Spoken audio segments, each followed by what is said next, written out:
اعوذ باللہ من الشیطان الرجیم بسم اللہ الرحمن الرحیم۔ عزیزان من، آج نومبر 1982 کی 19 تاریخ ہے اور درس قرآن کریم کا آغاز سورہ النجم کی آیت 33 سے ہو رہا ہے، 53/33۔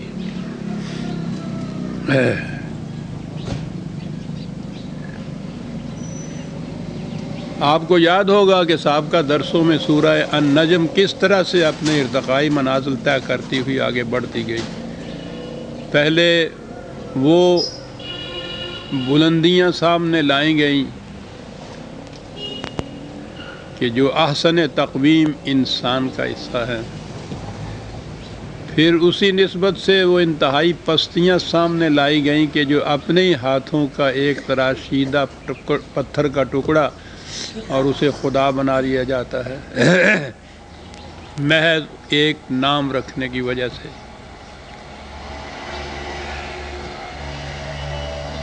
اس کے بعد یہ چیز سامنے آئی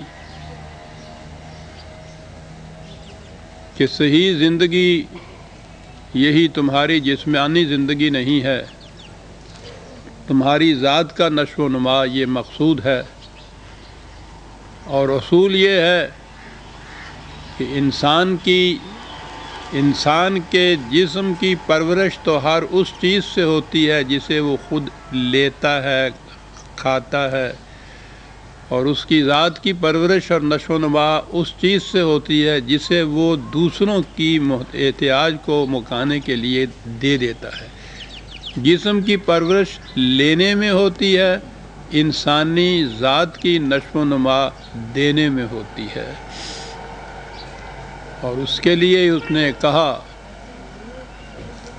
کہ اپنے آپ کو یوں ہی نہ سمجھ لیا کرو کہ ہمارا تزکیہ ہو گیا ہے۔ تزکیت کا معیار یہ ہے یؤتی مالہ یتزکا، جو اپنا مال و دولت دے دیتا ہے دوسروں کے احتیاج اور ضرورتوں کو پورا کرنے کے لیے، اس کی ذات کی نشو و نما ہوتی ہے۔ یہ ایک معیار اور اصول ہے، اور اسی معیار کے اسی بنیادوں کے اوپر قرآن کریم کے معاشی نظام کی ساری عمارت اٹھتی ہے۔ تمام افراد معاشرہ کی ضروریات زندگی کا پورا کرنا نظام یا اسلامی مملکت کے ذمے، تو اس سے وہ فری ہو گیا، آزاد ہو گیا، پریشانیاں اس کی ختم ہو گئیں، کوئی کسی قسم کے تفکرات نہ رہے۔ یہ ذمہ داری مملکت یا نظام نے لے لی، اس کے ذمہ یہ ہوا کہ یہ پوری محنت کرے، اور اس محنت کا جو حاصل ہو اسے معاشرے میں اس طرح تقسیم کیا جائے کہ کسی ضرورت مند کی ضرورت رکی نہ رہے، یہ دیے چلا جائے، اور جہاں تک اس کی ضرورت کا تعلق ہے وہ معاشرہ پورا کرتا چلا جائے۔ تو یہ جو دیے چلا جائے گا یہ ہے جس سے اس کے ذات کی نشو و نما ہوگی، جس نے آگے چلنا ہے۔ یہ اصول بتا دیے قرآن نے۔ یہی تھا نظام جو قرآن یہاں اسٹیبلش کرنا چاہتا تھا، اور جسے اسٹیبلش کیا حضور نبی اکرم صلی اللہ علیہ وسلم اور صحابہ کرام نے۔ اس کے بعد اکثر آپ یہ فقرہ سنتے رہیں گے کہ اس صدر اول کے دور کے بعد پھر ہماری ریل دوسری پٹڑی پر جا پڑی، وہ صدر اول کا دین، وہ نظام جو تھا وہ ختم ہو گیا، دوسرا دور آ گیا۔ اب آپ غور کیجئے قرآن کس انداز میں یہ بات کرتا ہے۔ میں نے کہا تھا نا کہ یہ ویسے تو سارا قرآن اس کا ایک ایک لفظ اپنی اپنی جگہ ہمالیہ پہاڑ ہے، لیکن یہ بعض صورتیں ایسی ہیں کہ جس میں وہ تمام جتنا بھی اس کی تعلیم کا ملخص ہے ارتقاظاً کنسنٹریٹ کر کے ایک جگہ دیا گیا ہے۔ سورہ والنجم کے اندر یہ چیز آئی ہوئی ہے۔ اب پہلی آیت یہ تھی کہ اپنے آپ کو یوں ہی نہ سمجھ لیا کرو کہ ہمارا تزکیہ ہو گیا ہے۔ وہ تزکیہ تو اس کا ہوتا ہے کہ جو مال، اپنا مال و دولت دے دیتا ہے دوسرے کو اپنے تزکیہ کے لیے، اور یہ نظام تھا کہ جو قائم کیا۔ اب اگلی آیت کی طرف آئیے کہ نظام تو یہ تھا جو قائم کیا۔ کہا افرأیت الذی تولی، تم نے ان کی حالت پر بھی غور کیا کہ جو پھر اس نظام سے پھر گئے۔ یعنی اندازہ لگائیے کہ یہ نزول قرآن کے زمانے کی آیت ہی ہے نا، نبی اکرم صلی اللہ علیہ وسلم کے سامنے حضور پر تو نازل ہوئی، اس دور میں ہوئی جب یہ نظام متمکن تھا۔ قرآن کے یہی اصول جو تھے وہی معاشی نظام بنے گئے ہوئے تھے۔ اب اس میں یہ چونکہ خدائے خبیر و علیم کی طرف سے نازل کردہ وحی تھی، اس میں تو قیامت تک کے حالات خدا کی آنکھوں کے سامنے تھے، جیسا کہ ہم کہا جاتا ہے کہ علم میں تھے۔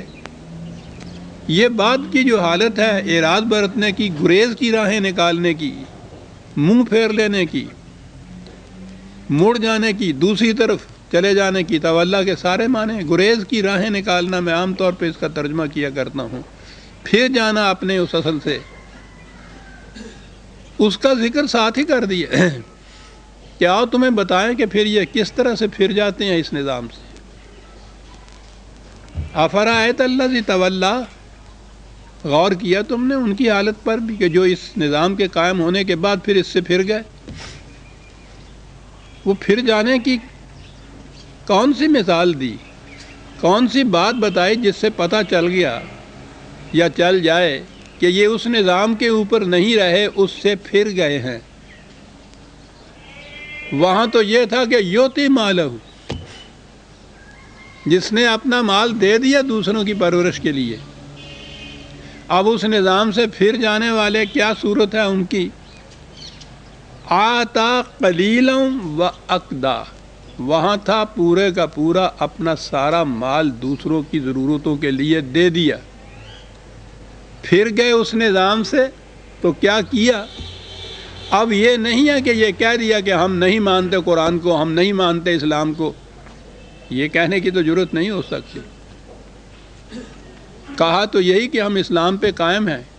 ایک اسلام نیا ایجاد کیا، اس اسلام میں کیا کیا کہ اس مال و دولت میں سے تھوڑا سا دے دیا،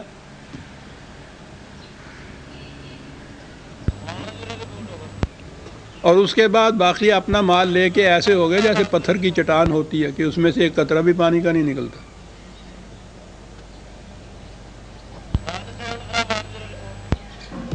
غور کیجئے گا عزیزان من، ایک آیت میں ساری بات کہہ جاتا ہے کہ کہا تو یہ تھا کہ یوتی مالہ، نظام یہ ہے کہ تمہاری ضروریات کی ذمہ داری مملکت نے لے لی، تمہیں اس کی پریشانی نہیں ہے، تم محنت کرو اور جو کچھ اس سے پیدا ہوتا ہے انسانیت کی منفعت کے لیے اس کے کھلا رکھو۔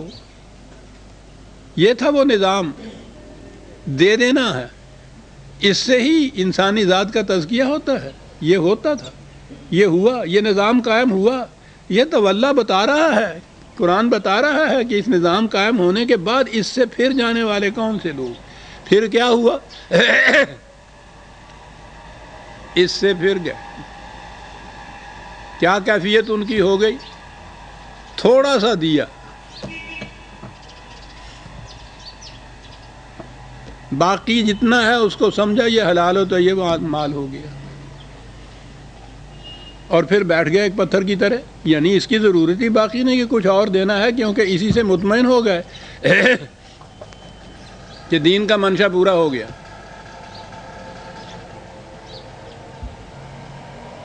کیا کہنے ہیں قرآن کے اس لفظ تولا کے، ساری تاریخ آ جاتی ہے اس میں عزیزان من ہماری۔ پھر گئے اس نظام سے اور ایک نیا نظام قائم کیا،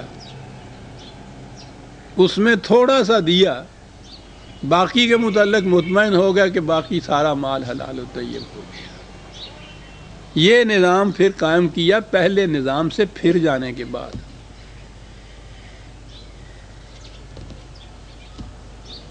اب آپ غور کیجئے کہ یہی نظام نہیں ہمارے ہاں چلا آ رہا۔